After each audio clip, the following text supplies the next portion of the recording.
Bienvenue à tous.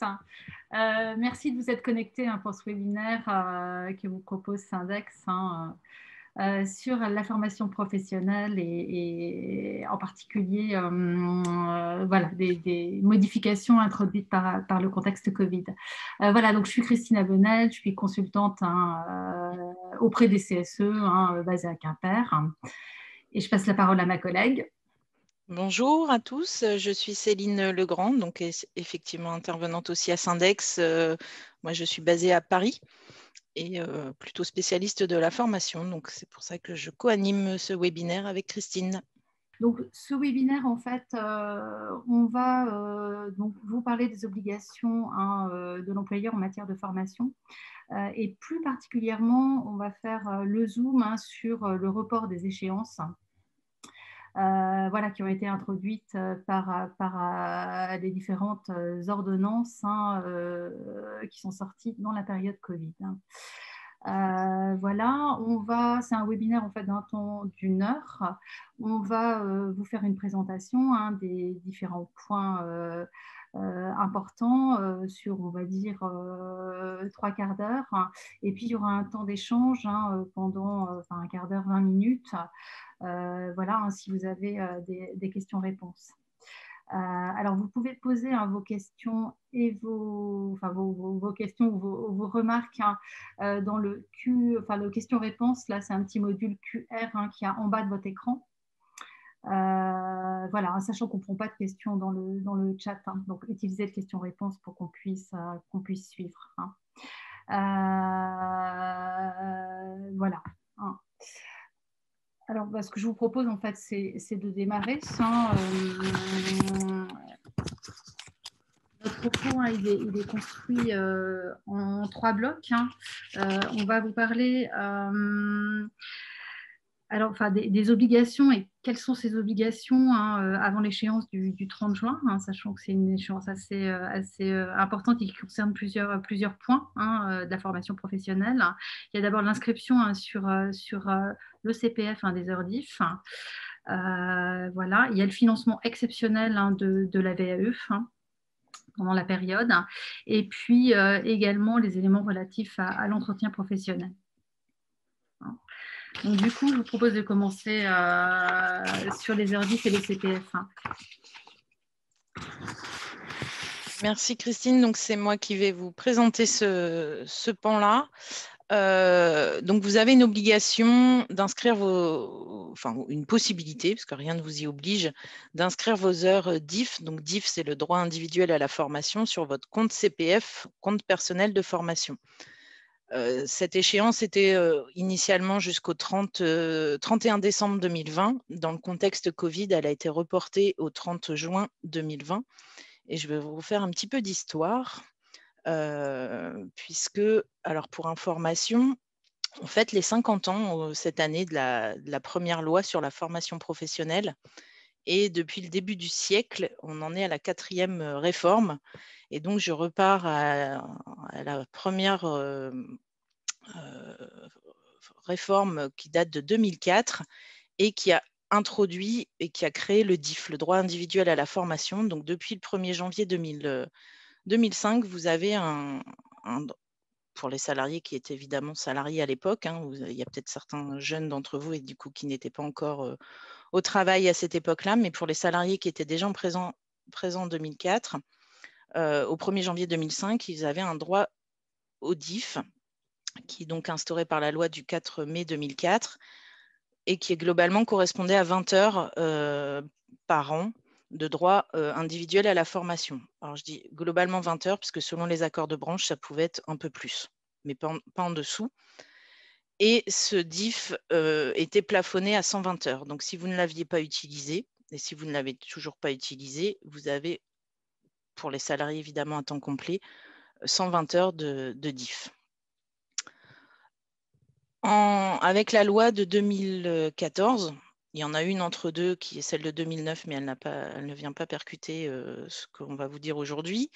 Le CPF a pris la place du DIF, donc le compte personnel de formation, qui lui donc instauré par la loi du 5 mars 2014 avec 24 heures par an d'heures de droit aux heures de formation, plafonné à 150 heures. Sauf que ce CPF, avec la loi, donc la toute dernière, de la réforme de la formation qui date du 5 septembre 2018, a été converti en euros depuis le 1er janvier 2019, avec une heure équivalent à 15 euros. Et initialement, dès la loi de 2018, il était annoncé que le DIF allait disparaître et que les droits aux heures DIF allaient disparaître si vous ne les aviez pas inscrites dans votre compteur. Donc, comme je l'ai dit tout à l'heure, au plus tard au 31 décembre 2020. Et contexte Covid, cette échéance a été reportée au 30 juin 2020, où donc vous devez inscrire vos heures de DIF dans votre compte CPF pour tous les salariés, donc évidemment, qui avaient des heures DIF. Donc concrètement, comment vous faites? Il faut aller faire un petit peu d'archéologie en allant chercher vos fiches de paye de décembre 2014 ou janvier 2015. Et normalement, sur votre bulletin de paye de cette date, vous avez vos heures DIF qui sont mentionnées. Si ce n'est pas sur votre bulletin de paye, ça peut être une attestation de droit DIF que vous a fourni votre employeur ou éventuellement votre dernier certificat de travail si vous avez changé d'employeur depuis cette date. Et donc, vous avez au plus tard au 30 juin, mais peut-être certains d'entre vous l'ont déjà fait, vous pouvez aller sur moncompteformation.gouv.fr ou sur l'application CPF, mon compte formation. Et avec votre numéro de sécurité sociale, il ne vous faut pas plus d'indicateurs que ça. Vous allez remplir vos heures de DIF, donc en allant dans mes droits, formation, mes heures DIF, et vous saisissez le nombre d'heures que vous avez sur votre justificatif, donc à travers soit votre bulletin de paye, soit une attestation, soit votre certificat de travail, et vous envoyez le tout, et voilà, ce qui fait que vos heures ne sont pas perdues. Alors, quand je dis des heures, ce n'est pas des heures, c'est des euros, puisque je l'ai évoqué, c'est maintenant les heures DIF ou heures CPF sont valorisées en euros à 15 euros de l'heure. Et donc, si vous ne le mentionnez pas, vous perdez potentiellement 1 800 euros maximum. Je dis bien maximum, puisque évidemment, c'est sous réserve que vous n'aviez pas utilisé vos heures DIF et si vous étiez à temps complet. Donc, si vous étiez à temps partiel, c'est au prorata temporis. Et si vous les avez utilisés, il y a peut-être un peu moins, mais c'est quand même 1 800 euros de potentiellement perdus si vous ne le faites pas avant le 30 juin. Et maintenant, qu'est-ce que le CPF? Donc, le compte personnel de formation. C'est un compte individuel en fait, qui permet à chaque salarié de cumuler des droits à la formation professionnelle tout au long de sa carrière. Et il a vocation à être utilisé, donc c'est bien un compte personnel ou individuel, donc au libre arbitre et au libre choix du salarié et aussi des demandeurs d'emploi d'ailleurs, pour suivre une formation diplômante, certifiante, qualifiante, y compris des dispositifs comme Cléa, donc on y reviendra si besoin, où vous pouvez aussi faire que quelques blocs de compétences et pas forcément faire des formations longues, mais pour pouvoir acquérir un diplôme parce que vous aviez déjà eu quelques blocs ou des équivalences. Le CPF peut aussi être utilisé pour faire de la VAE, donc validation des acquis de l'expérience, pour faire un bilan de compétences et aussi si vous souhaitez créer ou reprendre une entreprise, vous avez la possibilité de mobiliser votre compte CPF pour ce genre de formation et aussi, un autre exemple, pour suivre un permis, pour passer un permis, soit véhicule léger, soit véhicule lourd. Donc, comme je l'ai dit, le CPF jusqu'au 31 décembre 2018, c'était 24 heures par an. Depuis le 1er janvier 2019, toutes vos heures acquises sont converties en euros à 15 euros de l'heure. Et depuis le 1er janvier 2019, donc vous n'avez plus sur votre compte personnel de formation des heures, mais des euros à hauteur de 500 euros par an, avec un plafond de 5 000 euros, ou 800 euros par an pour tout salarié ayant un niveau inférieur au BEP ou au CAP, ou ayant une reconnaissance handicapée. La différence entre les deux périodes, c'est qu'avant le 31 décembre 2018, c'était au prorata temporis pour tous les salariés qui n'étaient pas à temps complet. Depuis le 1er janvier 2019, même un salarié qui travaille par exemple à plus de 50% d'un temps complet, donc à 80% par exemple, il a bien 500 € sur son CPF, et c'est au prorata temporis pour les salariés qui travaillent moins d'un mi-temps.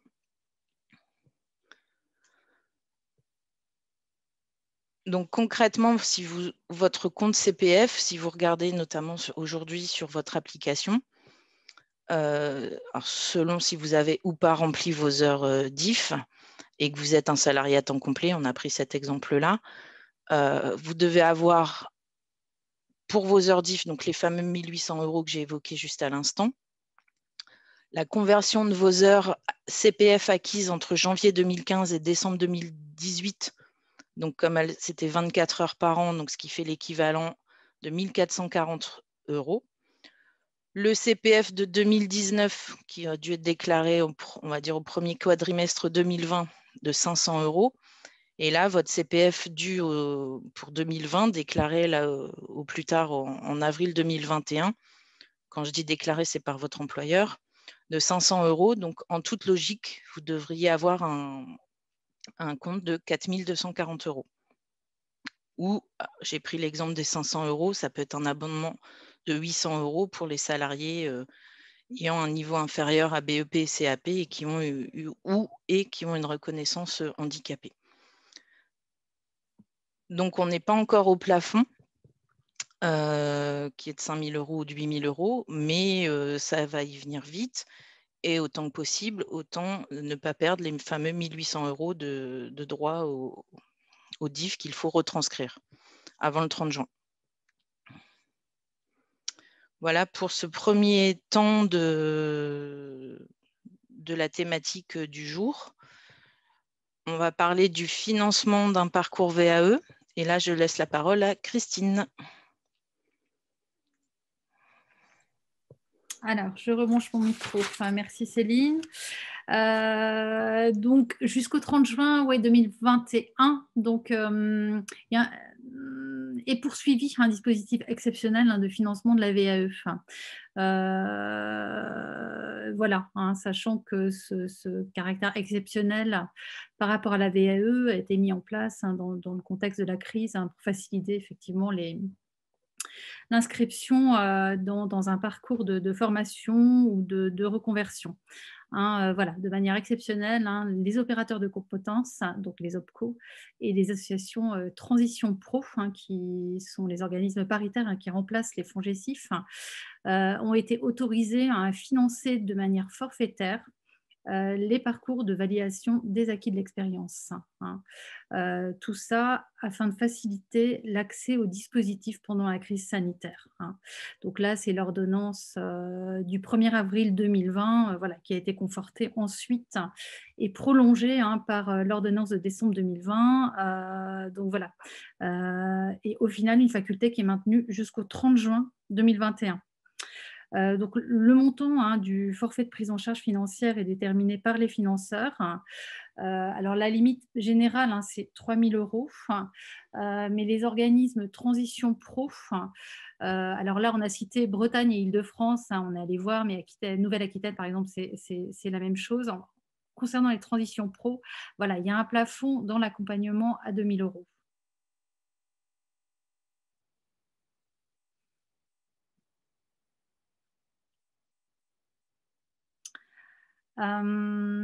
Donc du coup, ce financement, il vise à couvrir la globalité du parcours de validation, c'est-à-dire donc les frais de positionnement, l'accompagnement à la constitution des dossiers de recevabilité, voilà. Ensuite, la préparation au jury de VAE, et puis les frais qui sont associés à ces jurys. Donc du coup, c'est un point important, accepter une prise en charge forfaitaire des parcours de VAE. Ça permet en fait de garantir, enfin en tout cas ça doit permettre de garantir aux candidats une prise en charge de l'ensemble de leur parcours. avec l'idée derrière qui pourrait être reprise à l'avenir dans le cadre d'une réforme de la VAE. Hein. Donc de plus, on a des modalités spécifiques sur la période qui sont prévues pour couvrir ces financements forfaitaires. Donc à titre dérogatoire, les OPCO peuvent mobiliser les fonds dédiés au financement de l'alternance ou bien les fonds dédiés, en tout cas les contributions supplémentaires qui sont versées par les entreprises volontairement ou en vertu de dispositions d'un accord de branche. Et puis de la même façon, les associations Transition Pro, elles sont autorisées à mobiliser les fonds destinés au financement des transitions professionnelles, les fameux parcours de transition professionnelle pour financer des VAE dans le cadre de projets de reconversion individuelle. Alors sur un plan un peu pratique, la VAE mode d'emploi. Alors une VAE, pourquoi faire? Alors la plupart des gens effectivement savent, mais l'idée c'est d'obtenir une certification d'un niveau supérieur ou bien de valoriser les compétences acquises dans le cadre d'une expérience professionnelle pour éventuellement évoluer professionnellement.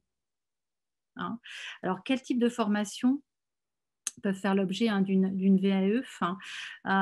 Ce sont des formations enregistrées au RNCP, au registre national, ou bien, ça c'est particulier, des blocs de compétences de ces formations. Ça peut être des formations, on va dire, partielles. Alors, qui peut prétendre à ce dispositif exceptionnel de VAE? Ici, on parle en fait de personnes qui sont en emploi, donc des CDI, des CDD, mais aussi des intérimaires, ou bien les intermittents. Et pour la population des CDD, intermittents, intérimaires, voilà, c'est une demande de financement qui doit intervenir dans les 12 mois qui suivent le dernier contrat de travail.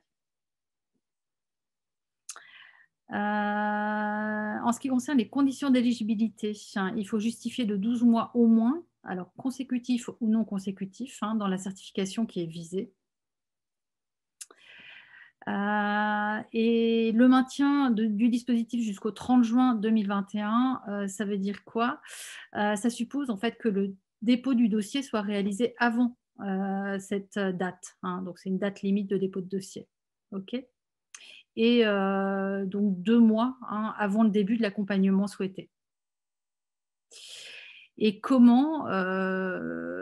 Donc il faut choisir un organisme, soit un organisme de formation, soit un organisme spécialisé dans l'accompagnement VAE.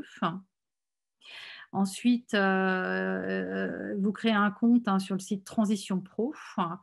Et il y a un dossier de demande de financement à remplir avec l'organisme accompagnateur qui percevra le financement. Voilà pour ce dispositif, les caractéristiques un petit peu exceptionnelles concernant la VAE dans le contexte actuel.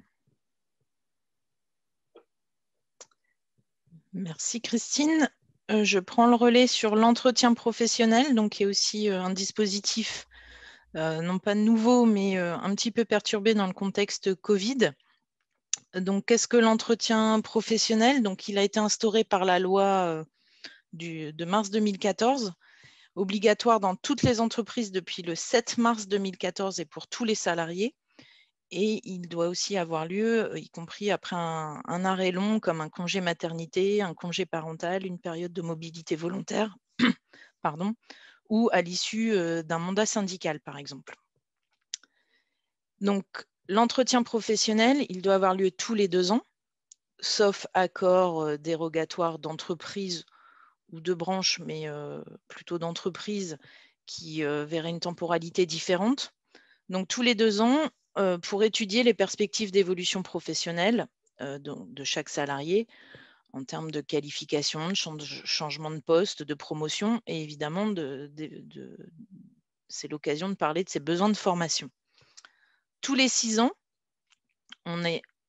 c'est aussi l'entretien professionnel, mais on parle plutôt d'un état récapitulatif du parcours professionnel et de l'accès à la formation. Donc, c'est au bout de tous les 6 ans, on doit faire aussi un bilan de ce que ces entretiens professionnels ont produit en fait en termes de parcours professionnel et de l'accès à la formation. Donc, c'est un entretien qui normalement ne se confond pas avec l'entretien annuel d'évaluation. On sait, on le voit dans la pratique, souvent ils sont menés plus ou moins en même temps ou le même jour et par, bien souvent c'est le supérieur hiérarchique, le N+1, qui les mène. Du point de vue de Syndex, ce n'est pas forcément la meilleure des solutions puisque le manager n'a pas forcément tous les tenants et les aboutissants dans le champ des possibles, notamment pour le parcours professionnel du salarié. Et je pense notamment à des dispositifs en dehors de l'entreprise pour des projets de reconversion et autres. On estime que ça devrait être plutôt mené par des responsables formation ou au moins des salariés des services RH qui ont un peu plus d'expérience et de connaissances dans le domaine. Mais on voit très bien dans la pratique que ce sont souvent les managers qui mènent ces entretiens. Pour autant, là, alors c'est pas forcément pour débattre de ça aujourd'hui, c'est plutôt pour vous présenter le contexte Covid, puisque si vous faites le calcul, 7 mars 2014, pour les salariés qui étaient donc en présent le 7 mars 2014, tous les 6 ans. Donc au bout des 6 ans, ils auraient dû avoir un entretien en 2020. Mais 2020, contexte sanitaire que tout le monde connaît, et du coup, des différents ordonnances et décrets ont modifié ce calendrier. Donc, et c'est là-dessus notamment qu'on va attirer votre attention. Donc concrètement, donc on prend l'exemple d'un salarié qui était présent le 6 mars 2014. Il aurait dû avoir son premier entretien professionnel en mars 2016. Alors, on n'est pas complètement à cheval sur les dates, on va dire, allez, en courant 2016. Le deuxième en 2018. Et donc le troisième, qui est donc bien l'entretien d'état récapitulatif du parcours professionnel et de l'accès à la formation, en mars 2020. Sauf que mars, premier confinement, l'année 2020 complètement bousculée.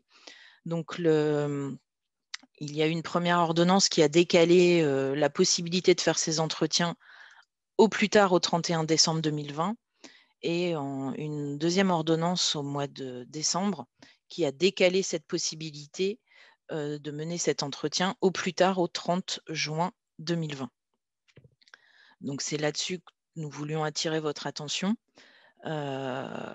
et voir si les entretiens ont été menés, etc., sachant qu'évidemment, les ordonnances prévoient aussi que les entretiens peuvent se faire en distanciel et ne sont pas obligatoirement à faire, ce n'était pas écrit dans les textes initiaux évidemment, à faire en présentiel.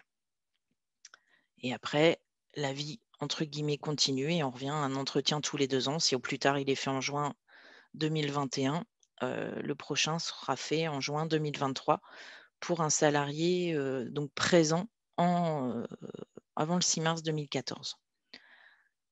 Donc ça, c'était pour illustrer. Mais évidemment, il y a tous les autres entretiens pour les salariés qui sont rentrés en cours de période, etc., qui ont été en fait reportés, qui devaient se tenir en 2020 et qui peuvent être reportés jusqu'au 30 juin 2021. Il y a peut-être des cas de figure dans des entreprises où les entretiens se sont tenus comme prévu, peut-être avec un décalage de quelques mois, mais qui se sont tenus. Et donc là, on vous récapitule donc l'entretien professionnel d'état récapitulatif qui doit se tenir donc au plus tard, qui devait se tenir en 2020 et qui peuvent être reportés au plus tard au 30 juin 2021. Ça concerne à la fois les salariés embauchés avant le 6 mars 2014, mais aussi ceux embauchés entre le 6 mars 2014 et le 31 décembre 2014, puisque considérons qu'il n'a pas pu se tenir au plus tard en décembre 2020, et donc il y a un report possible de 6 mois. Mais il y a aussi pour les salariés qui avaient leur deuxième entretien professionnel. Donc, ce sont tous les salariés notamment qui ont été embauchés en 2016, qui ont leur premier entretien en 2018 et leur deuxième entretien devant se tenir en 2020. Il y a un report possible jusqu'au 30 juin 2021. Et pour ceux qui étaient concernés par leur premier entretien professionnel, donc là on parle des salariés qui étaient embauchés en 2018, mais aussi ceux qui ont pu être embauchés entre le 1er janvier 2019 et le 30 juin 2019, puisqu'on est bien sur un entretien tous les 2 ans, et donc avec cette possibilité de report au plus tard au 30 juin. Voilà, donc tous les salariés, en fait, quasiment sont concernés par ce report d'échéance. Je ne dis pas que ça va être simple pour chaque élu de CSE, notamment de suivre la faisabilité, la réalisation exacte des entretiens professionnels, mais en CSE, évidemment, vous êtes tout à fait, vous avez tout à fait la possibilité de poser la question à votre direction. Peut-être que c'est déjà des sujets sur la table, mais en tout cas de vous renseigner pour faire en sorte que tout le monde ait mené ses entretiens. Et le cas de figure le plus simple pour quelqu'un qui n'est quasiment pas concerné par ce report d'échéance, c'est pour un salarié entré en octobre 2017. Son premier entretien a eu lieu en octobre 2019. Son deuxième aura lieu a priori en octobre 2021. Son troisième entretien, l'état récapitulatif, en octobre 2023, et etc. etc. On continue sur les années. Sauf évidemment, comme je l'ai dit tout à l'heure, s'il y a un accord qui modifie la temporalité entre 2 entretiens professionnels, puisque la loi le permet. Au cours de l'entretien, donc, outre les besoins de formation et les perspectives d'évolution, alors peu importe qu'on soit dans l'entretien professionnel ou dans l'entretien état récapitulatif, l'employeur est tenu aussi d'informer le salarié sur la VAE, donc validation des acquis d'expérience, et notamment ce qu'a évoqué Christine juste avant. D'informer aussi sur le CEP, donc c'est le conseil en évolution professionnelle, donc c'est un conseil gratuit mais en dehors de l'entreprise qui peut aussi vous permettre, vous salariés, d'aller réfléchir et discuter avec des personnes extérieures à l'entreprise, à votre parcours professionnel, et éventuellement à vous aiguiller, vous orienter sur des dispositifs de parcours plus ou moins longs, à voir après si ça se fera pendant le temps de travail, en dehors du temps de travail, une formation longue, etc. Mais en tout cas, au cours de l'entretien, l'employeur doit vous informer sur le CEP, et comme il doit vous informer aussi sur l'activation du CPF et des possibilités éventuelles de financement par l'employeur. On y reviendra juste après. Et évidemment, s'il n'y a pas de mention spécifique dans l'accord de branche ou dans l'accord d'entreprise, donc je vous invite aussi à aller les relire sur ce thème-là, l'employeur définit lui-même en fait le contenu de l'entretien, et en fonction, en toute logique, des orientations stratégiques de l'entreprise. Pourquoi on vous parle de ça, au-delà du report au 30 juin? C'est parce qu'il y a et ça c'était initié dès la loi de 2014, il y a un abondement potentiel au CPF. Alors, ça concerne uniquement les entreprises de plus de 50 salariés, cet abondement. Ça avait été évoqué en 2014 et ça a été réaffirmé par la loi de 2018. Concrètement, si l'employeur ne respecte pas ses obligations, notamment sur les entretiens professionnels, il y a un abondement correctif de 3 000 € qui est versé sur le compte personnel de formation du salarié. Donc là, on évoque la date du 30 juin. Si pour les salariés, notamment présents depuis mars 2014, s'ils n'ont pas eu leur entretien récapitulatif, potentiellement au 1er juillet, l'employeur peut leur verser, ou doit leur verser, 3 000 € sur leur compte personnel de formation. Alors on dit au 1er juillet, en toute logique, tel qu'on l'a compris dans les textes, l'employeur aura jusqu'à avril 2022 pour abonder le CPF. Mais c'est quoi les obligations de l'employeur? La première de ces obligations, c'est d'avoir mené les entretiens tous les 2 ans. Donc, que le salarié ait eu 3 entretiens. Et on parle bien d'entretien professionnel et pas d'entretien d'évaluation, d'entretien de performance, d'entretien en tout genre que vous pouvez avoir les uns les autres.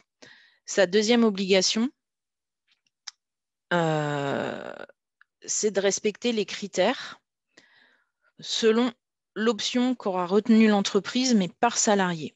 Alors, c'est quoi les options? Et là, on parle bien uniquement des salariés présents en 2014 qui auraient dû mener leur entretien récapitulatif au plus tard au 30 juin 2021.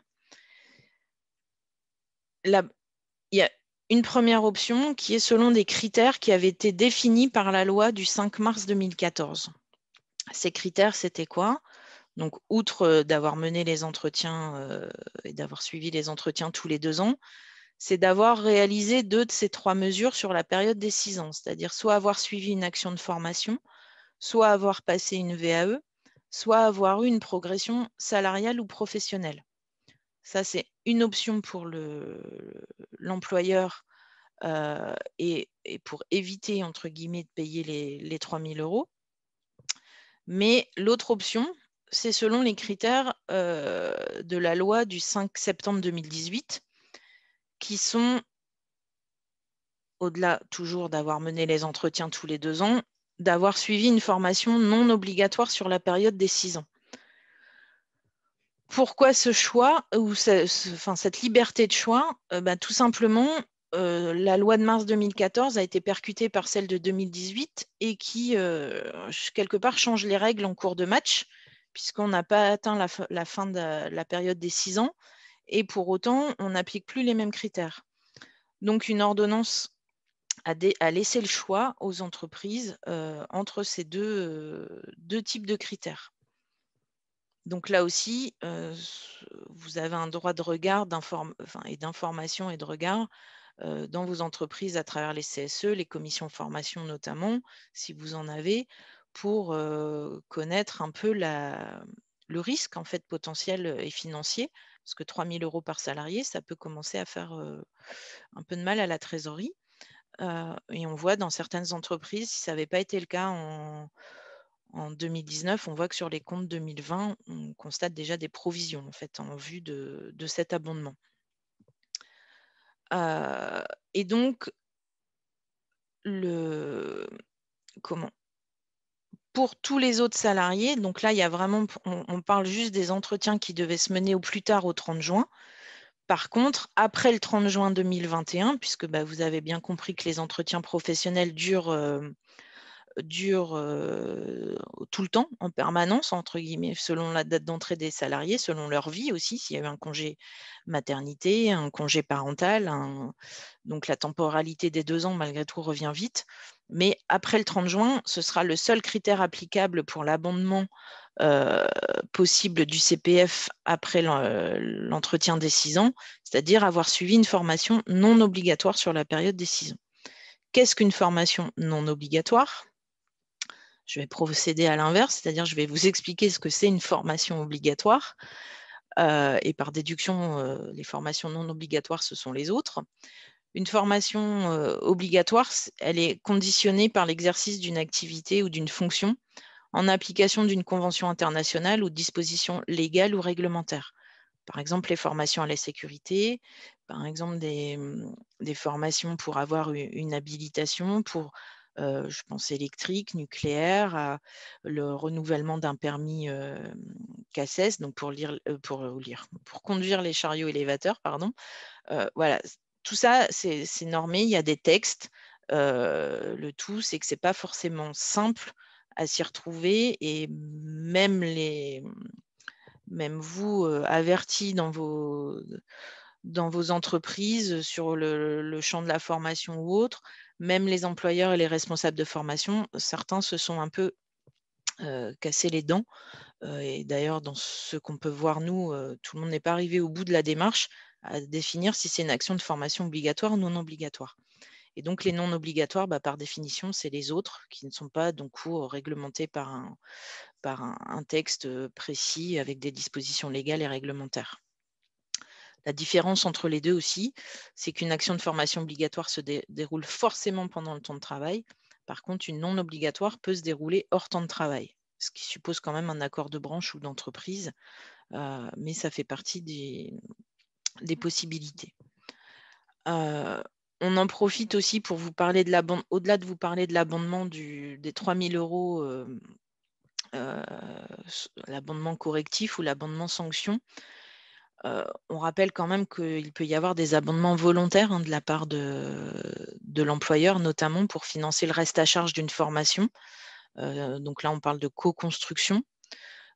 donc d'abondement conventionnel, parce que là aussi, des accords de branche, de groupe ou d'entreprise peuvent avoir prévu qu'il y ait un abondement au CPF, par exemple pour une catégorie de salariés ou pour un diplôme précis ou autre. Les abondements correctifs, donc je viens d'en parler. Et sachant que tout ça, ce n'était pas le cas jusqu'à il y a 6-8 mois en arrière, l'entreprise peut le faire directement elle-même dans l'application Mon compte formation. Donc, s'il y a des décisions qui sont prises, vous le voyez directement dans votre application sur votre compte CPF. Après, il y a d'autres abondements possibles qui sont liés à la santé du salarié au travail, notamment sur son compte professionnel de prévention ou pour ceux qui ont une incapacité permanente d'au moins 10%. C'est des spécificités liées aux activités bénévoles où on parle de compte engagement citoyen. Et aussi des abondements conventionnels ou publics, par exemple la région. Il peut y avoir des dispositifs spécifiques pour redynamiser un bassin d'emploi, par exemple, ou autre, pour rendre attractives certaines formations, pour préparer à des métiers soit en tension ou émergents, dans une logique sectorielle ou territoriale.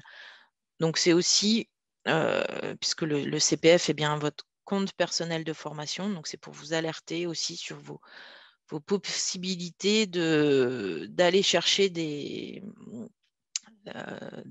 financements supplémentaires si vous avez notamment l'intention de mobiliser votre CPF, sachant que le CPF est plafonné à 5 000 €, mais par le dispositif légal que l'employeur doit vous verser sur votre compte tous les ans. Mais rien n'empêche évidemment d'aller chercher des fonds supplémentaires et de dépasser ce fameux plafond. Le 3 000 € d'ailleurs d'abondement correctif, évidemment, ne rentre pas dans le plafond.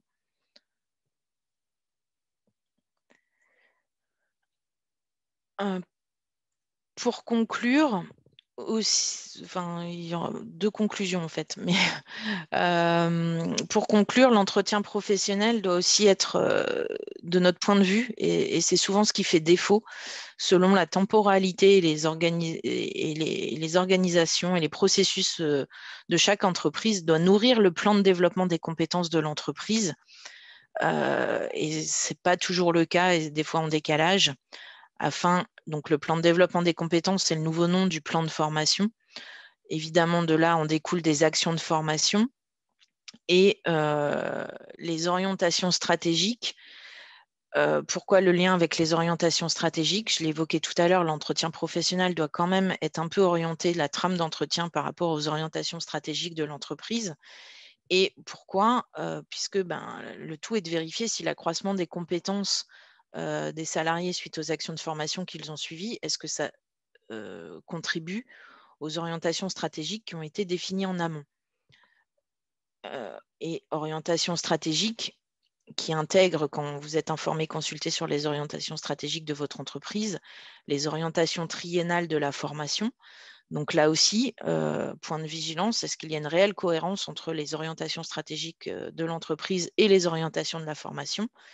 Et orientations triennales qui sont décomposées aussi en orientations annuelles. Donc là aussi, soyez vigilants. Est-ce que tout est cohérent entre les orientations et notamment la grille d'entretien professionnel? Autre point pour vraiment conclure, les entreprises en fait ont 5 choix. Enfin, on a identifié 5 grands choix possibles et cumulatifs en matière de politique de CPF. Il y a celles qui considèrent que le CPF n'est pas du tout l'affaire de l'entreprise et que c'est bien un compte personnel de formation, et du coup, voilà, elle informe au moment de l'entretien professionnel qu'elle n'abonde pas le CPF, et éventuellement elle renvoie les salariés vers l'application CPF et un accompagnement extérieur éventuel. Elle peut informer et accompagner les salariés pour les aider dans les modalités d'activation du CPF, la manière dont les salariés acquièrent des euros, par exemple, sur leur CPF, donc ce que j'ai évoqué rapidement tout à l'heure avec les abondements, et l'utilisation aussi de l'application et des services. Donc c'est une aide, mais ça ne va pas forcément plus loin. Elle peut avoir, l'entreprise, une politique de facilitation de CPF autre que financière. c'est-à-dire mettre à disposition une offre de formation pré-identifiée par l'entreprise. Rien n'empêche l'entreprise de discuter avec des organismes de formation et quitte à négocier des tarifs préférentiels et autres, par exemple, pour vous faciliter l'accès à ces formations. Mais aussi, l'autre moyen de vous faciliter le suivi d'une formation, c'est peut-être en aménageant vos horaires de travail et ou en permettant de suivre une formation en tout ou partie sur le temps de travail. L'autre possibilité, c'est d'avoir une réelle politique d'abondement et d'inciter donc les salariés à mobiliser leur CPF pour des formations, mais que l'employeur soit cofinanceur. Par exemple, il en finance la moitié parce que lui aussi, il a un intérêt à vous faire suivre une formation, à vous voir monter en compétences, en qualification, etc. Et quelque part, c'est un moindre coût. Vous mobilisez votre CPF et lui vous paye une partie. Ce n'est pas la même chose que s'il vous payait la totalité de cette formation. Le dernier point, on n'en voit pas beaucoup, de notre point de vue, mais c'est de négocier un accord d'entreprise pour vraiment mettre par écrit dans un accord la politique d'abondement du CPF, avec là une gestion collective du dispositif et clairement aussi une simplification des démarches auprès de la Caisse des dépôts et consignations, puisque c'est elle qui centralise, qui gère l'application CPF. Et du coup, là, ça simplifie aussi les démarches pour les salariés qui veulent mobiliser leur CPF. Voilà pour ce qu'on voulait vous dire. Et pour mettre en place une politique CPF, évidemment, il faut définir une assiette combinant plusieurs critères liés au titulaire, à la formation, au compte, selon le solde, le niveau de solde. Un salarié qui veut faire une formation et qui n'a pas suffisamment de fonds, comment on fait? Définir les modalités de prise en charge financière avec un montant maximal fixe, un pourcentage du prix initial de la formation, par exemple. Enfin, il y a tout un tas de modalités et on ne doute pas de l'inventivité des uns et des autres dans le domaine. Et voilà, donc un premier du CPF autonome au CPF co-construit. Et on pense que le CPF vivra mieux s'il est co-construit, donc d'accompagner les salariés, de le suivre sur le temps de travail, de présélectionner les formations, d'abonder financièrement et de négocier un accord d'entreprise. Voilà pour ce webinaire que nous avons terminé dans notre présentation et j'ai envie de dire place aux questions-réponses. Voilà. Du coup, merci Céline. Je vais reprendre donc la parole. Ouais, alors il y a plusieurs questions qui ont été posées.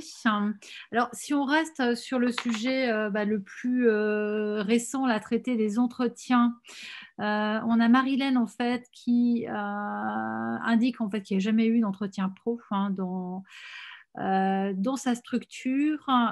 Et voilà, donc du coup, en cas de non-respect de l'employeur sur les différents critères, quel est le recours pour les salariés? Donc ça, c'est la question de Marilène. Et Jean-Luc posait la question du critère là, de progression salariale. Est-ce que c'est une progression salariale individuelle ou collective? Alors, je vais répondre à Jean-Luc d'abord, je reviendrai sur la question de Marilène après. Effectivement, la progression salariale, j'essaye de me remettre sur la slide, mais ça, c'est pas possible. La progression salariale ou individuelle, enfin la progression salariale, pardon, ou professionnelle n'a pas été définie par la loi à l'époque. Donc, on a considéré que n'importe quelle progression salariale, et notamment une simple, entre guillemets, augmentation générale des salaires sur la période des 6 ans, pouvait correspondre aux critères. Comme une augmentation générale ou une progression automatique, puisqu'il y a plusieurs conventions. Vous avez des progressions automatiques tous les 2 ans, tous les 3 ans, etc., rentrent dans ce critère. Et donc, oui, il y a bien eu une progression salariale au sens où vous n'avez plus le même salaire entre 2014 et 2020, ou du coup aujourd'hui 2021. De la même manière, si c'était d'un salarié au SMIC, bah oui, le SMIC a augmenté et donc il y a eu progression salariale. Donc ce critère-là est en toute logique quasiment souvent rempli. Par contre, par rapport à la question de Marilène qui n'a jamais eu d'entretien professionnel, là, j'ai envie de dire, là, la question, elle ne se pose même pas sur s'il y a ou pas abondement. Oui, il y a abondement. Puisque donc, la question du non-respect de l'employeur sur les différents critères, le premier des critères, c'est il n'y a pas eu d'entretien professionnel, donc déjà l'employeur est sanctionnable. Après, le principe, normalement, c'est que ça doit être une déclaration spontanée de l'employeur, ce qui va peut-être pas forcément se faire. Donc, à vous d'être vigilant sur ça, d'alerter l'inspection du travail. Je pense que c'est le premier levier. Et aussi en termes de comment? Et aussi en termes de on est sur du compte personnel de formation, mais rien n'empêche, à mon avis, d'intenter des procédures collectives puisque si toute l'entreprise, enfin, tous les salariés de l'entreprise sont concernés, des procédures judiciaires, j'entends, à moins de négocier avant, mais là, de toute façon, il y a quasiment plus le choix si les entretiens professionnels n'ont pas eu lieu depuis 6 ans. Pour rattraper le retard, ça paraît compliqué en 2 mois, voire impossible. Et je vois l'autre question de Fabrice qui est: le CPF est-il accessible par l'employeur sans consultation ou validation de l'employé?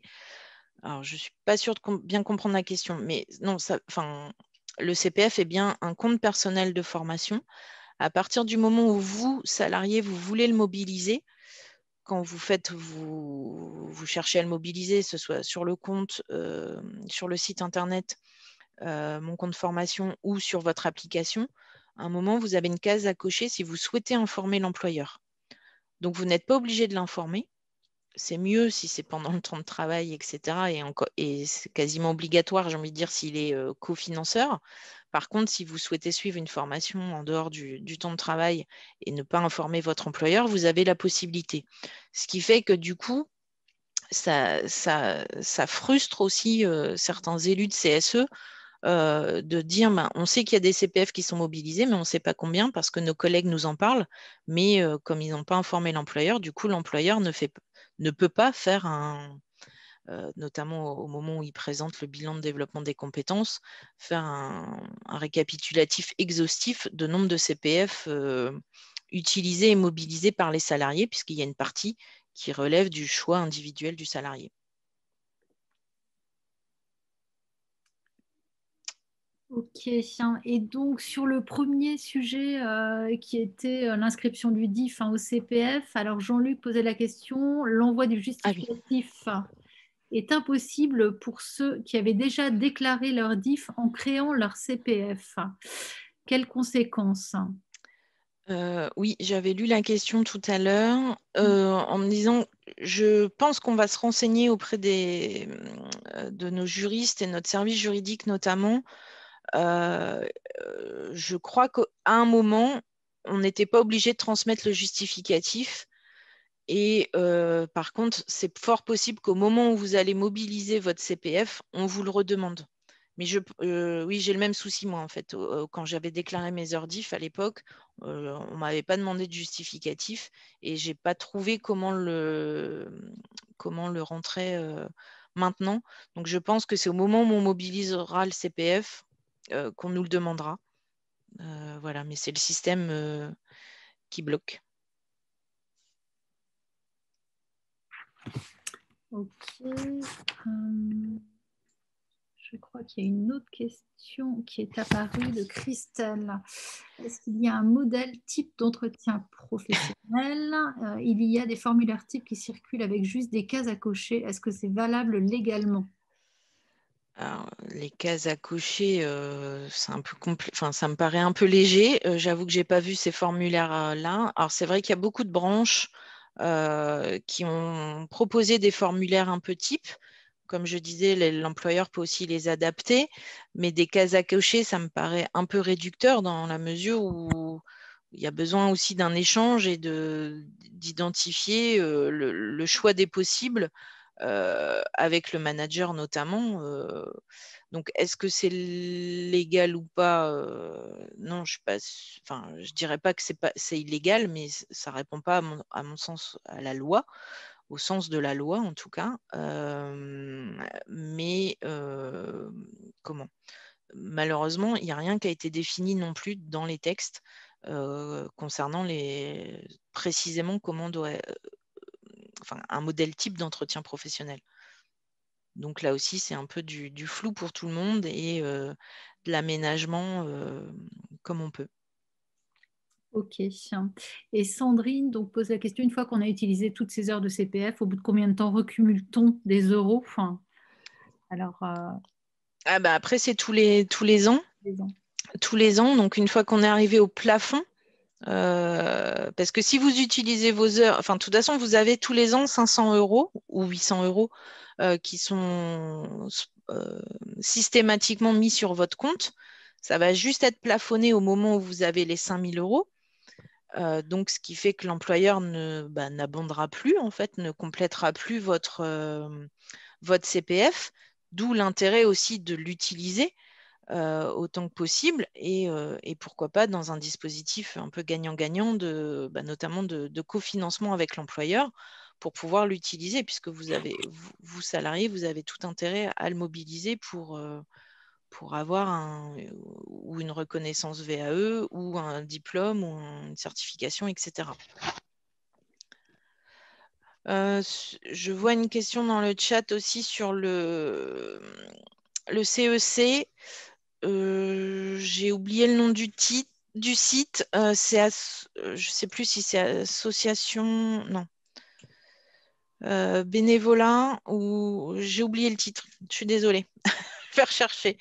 On vous répondra. Je pense que c'est Emmanuel qui pose la question. Mais il y a un site dédié en fait pour ça. Merci. Ok, du coup, merci Céline pour toutes ces réponses. Et puis voilà, on arrive, l'heure à tourner, on arrive à la fin de ce webinaire. Donc du coup, si vous reste des questions, si des questions vous viennent, ou si vous souhaitez avoir un échange avec nous, voilà, n'hésitez pas à nous envoyer ces questions ou sur la boîte contact.bzh1@index.fr. Vous retrouverez les éléments sur le support. Voilà, si vous voulez qu'on échange quelques minutes avec vous ultérieurement, vous pouvez laisser vos coordonnées également. Si vous voulez revoir ce webinaire, donc il sera mis sur le site index.fr en replay. Vous pouvez le faire circuler à vos collègues qui n'ont pas pu y assister. On vous envoie également la présentation. Il y a eu à nouveau la question là dans le chat tout à l'heure. Voilà, et puis vous retrouverez d'autres webinaires, d'autres outils, fiches sur le site syndex.fr. Notamment en ce moment, on a une campagne, notre actualité, c'est l'accompagnement, l'anticipation des projets importants. Donc vous avez pas mal de ressources sur le sujet. Et vous pouvez nous suivre sur les réseaux sociaux également. Voilà, on vous remercie beaucoup pour avoir passé cette heure avec nous et puis on vous souhaite une bonne semaine. Merci à tous. Et effectivement, pour répondre à la question d'Emmanuel, le compte d'engagement citoyen, c'est sur association.gouv.fr. Voilà, et je clôture le webinaire avec cette phrase. Bonne journée à tous. Merci, au revoir. Au revoir.